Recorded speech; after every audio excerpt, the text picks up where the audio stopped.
Imagine the PlayStation 2 was the last console ever made. There would be no gaming PCs or the newest PlayStation 5. And don't even think of getting hyper-realistic games, because in this timeline, it is only developers forever working with 32 megabytes of RAM and a DVD drive. In a world like this, do games actually get worse, or do developers simply stop evolving them? But before anything else, we have to understand how brutal it is working with the PlayStation 2. With a RAM that's less than what a modern calculator has today, and DVDs that can hold only about 8.5 gigabytes of data. You kinda get the idea of how developers functioned back then. And there's no internet patches nor day one updates. Whatever shipped on that disk was the game forever. Therefore, developers had to be ruthless, because every texture, every sound, every line of AI logic was competing for the same tiny slice of memory. There was no room for waste. And that pressure produced some of the most creative design decisions in gaming history. For example, Silent Hill 2 used fog not just for the atmosphere, but to physically hide how far the console could render. The limitations somewhat became the art direction.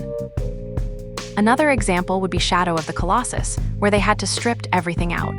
No towns nor NPCs in sight, and importantly, no side quests. It was just a vast, empty landscapes and 16 bosses. It shouldn't work, but at the same time, it absolutely works. These compromises had to be made because of hardware limitations. And what would happen if the system never improved?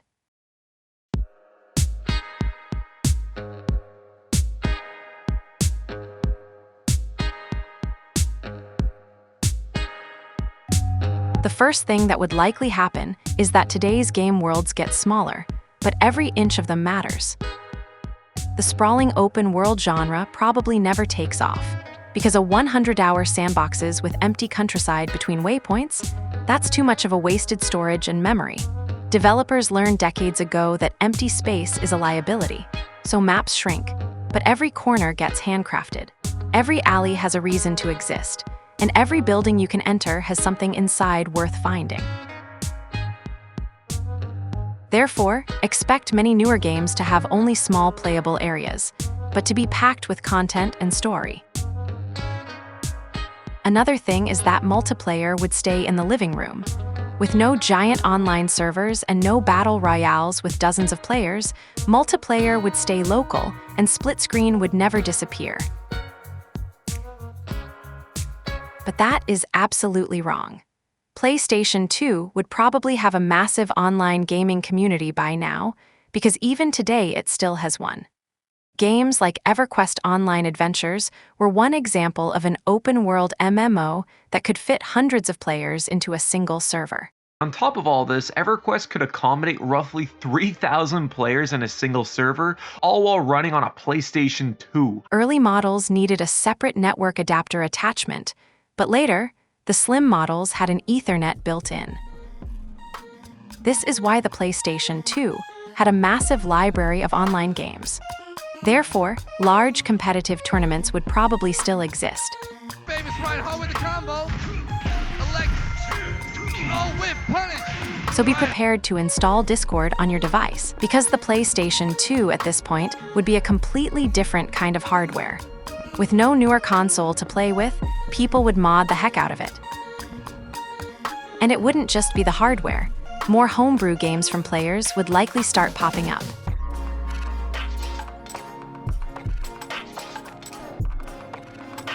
But what about the state of the newer game's graphic? Studios would likely not lean too much on photorealism like today. Instead, they would focus on a more stylized art style that represents their identity itself. You would look at a screenshot and immediately know who made it, because it is designed to be remembered. I would argue that newer games tend to look the same by now, because every single game looks amazing. But what does the player remember the most if we didn't have that luxury? That's right, it's the story, the feeling, and the mechanics. Those are the parts developers would heavily optimize. And the business side probably changed completely. No patches means no shipping a broken game and fixing it later.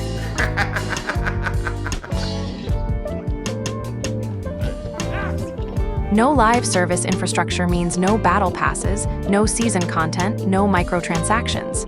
If a game had bugs, players either lived with them, or the next sequel fixed them. And that's the beauty of this console. So the key takeaway of this video is that the gaming community would be pretty much the same by now, but mostly stay cheap. Unlike modern games that cost hundreds of millions to build, or even more to keep playing. That's pretty much it. I'm Eva from Evergreen. See you guys in the next one.